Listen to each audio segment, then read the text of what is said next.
You're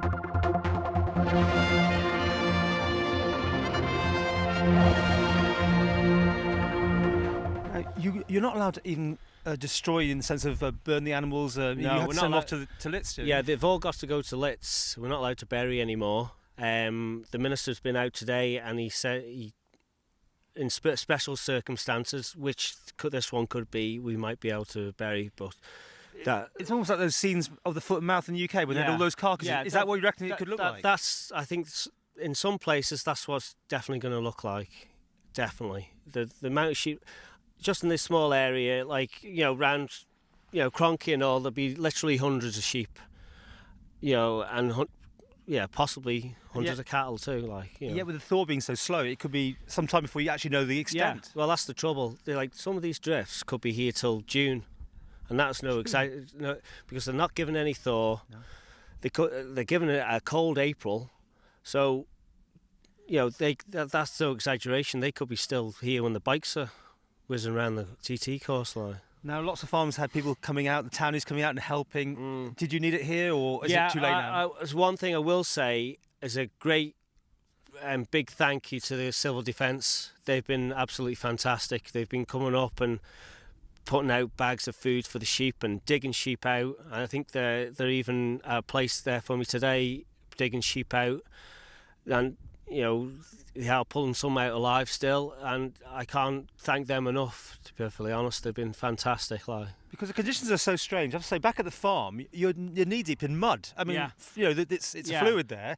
The ground is obviously quite saturated. When this all starts to go, it's going to cause you more problems. Well, that's the trouble. We've got sheep and lambs in the sheds. We've got nowhere to put them because the ground, see here, there's just pure snow. At home, on the field, in the middles of the fields, it's melting, but it's that wet and muddy. You then put lambs out on it. We're going to have another month of troubles, it's, as I say, it's right at the wrong time of the year. You might expect this in January, but not end of March, beginning of April, where lambing, we're in the middle of lambing, and it's, as I say, the effects of it is going to be, it's going to be years to get over this, I think. And can you come back from it? I mean, have you not had enough of it by now? It makes you wonder. It does make you wonder what you're doing, and I'm dreading the day we come down and get these all out. It's I don't know. It's. I mean, my head is sort of bad with it all.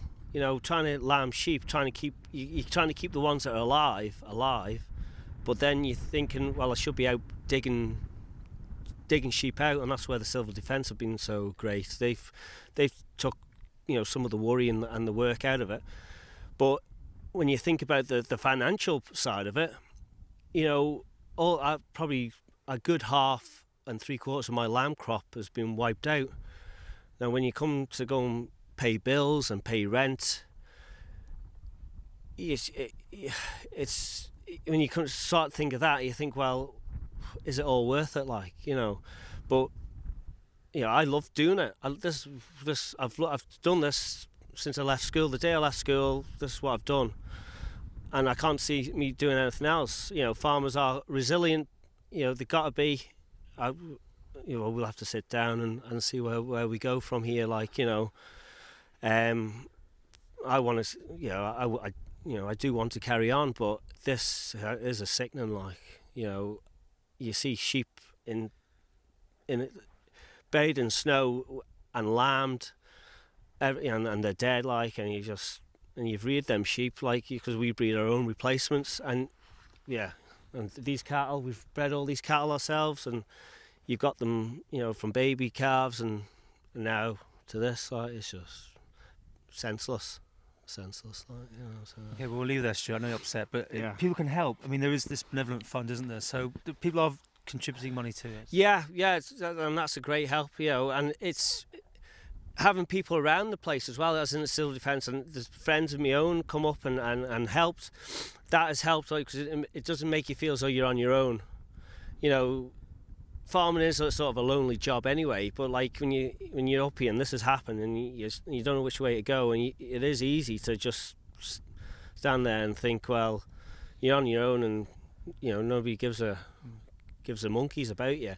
But yeah, that fund, that's makes you think, well, we're not on our own. Like, there's people that actually care, and yeah, it's much appreciated. Like, yeah.